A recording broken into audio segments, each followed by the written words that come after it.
Okay, so here I am. I'm standing on the side of the highway.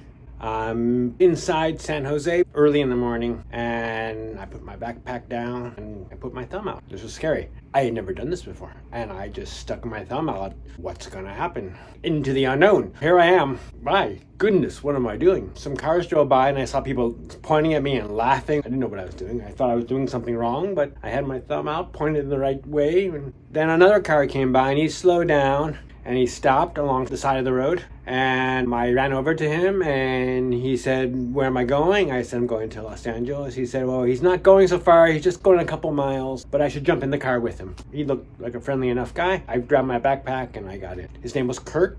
He was in his 70s. He had a little beard. He still had white hair. Thin guy. Seemed nice enough. And we drove a couple miles. While we were driving, he said, "Is this your first time hitchhiking, isn't it?" I said, "Yeah." "So obvious?" I was trying to be natural. He said, "You're natural enough, but you know it's against the law to hitchhike on the highway." He goes, "No, you can't hitchhike on the highway." "Then how am I going to get a ride?" He said, "You have to hitchhike at the entrance to the highway." I said, "Well, there aren't so many cars there." He goes, "Well, then you have to wait. You don't go on the highway. You're lucky the police didn't stop you," he told me. Well, I thought that was fortunate. We got to talking. I had a book about Buddhism with me. He was interested in Buddhism when we started talking about Buddhism. We pulled off the road and we were still kind of chatting, and then he said, "Hey, it's about lunchtime. You want to come over for some lunch? I just live around the block."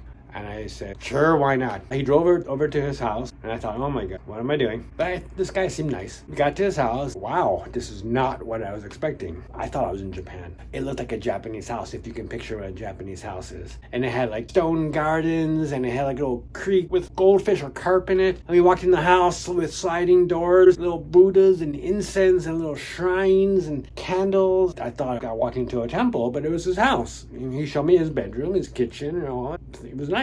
We sat down. He had some sushi and some other foods out on the floor with some nice pillows and a little small table, and we chatted. He told me this is how you hitchhike. Talked about how to hold a hand, where to look, where to put the bag, all kinds of different tips, but most importantly at the entrance. And then he said it's important to know which entrance to go to, so don't just get on any ride. I should be able to pinpoint on the map where I'm trying to go, where are possible stops. Try not to go anywhere in between, because if you go somewhere in between, there may not be much traffic and I'll have to wait a long time. He told me some techniques for meditation. He showed me how he meditated. He showed me how to cut his bonsai trees and all kinds of things. It was really cool. Well, he gave me his address, and actually I wrote to him a few times over the years. It was really nice staying in touch. He was kind of like my hitchhiking godfather. A couple hours later, he dropped me off at a good entrance ramp, and then I waited for my next ride. San Jose, heading towards Los Angeles. Now the question is, what was I doing in San Jose in the first place? Find that out in the fourth part, which I promise will be the last part. No more.